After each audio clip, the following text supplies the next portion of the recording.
నమ్ముతున్నాను.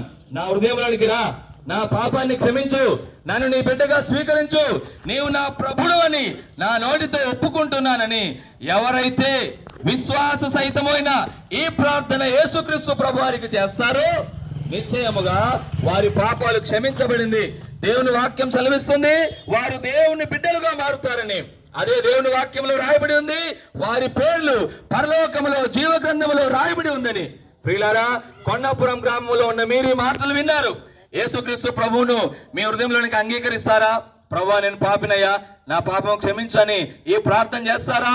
అలాగైతే నిశ్చయంగా మీరు దేవుని బిడ్డలుగా మారే అవకాశం ఇదే రక్షణ దినం, ఇదే అనుకూల సమయం. రేపు మనది కాదండి. ఈ రోజే మంది, ఈ క్షణం ఉన్న మనం మరో క్షణంలో బ్రతుకుతామో లేదో మనకు తెలియదు. అయితే యేసు ప్రభువారు కూడా ఏదో ఒక క్షణంలో తిరిగి రాబోతున్నారు.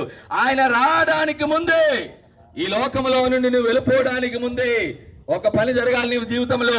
ఆ యేసు ప్రభువుని హృదయమందు స్వీకరించండి, పాప క్షమాపణ పొందండి, నెమ్మది పొందండి, సమాధానం పొందండి, రక్షణ పొందండి.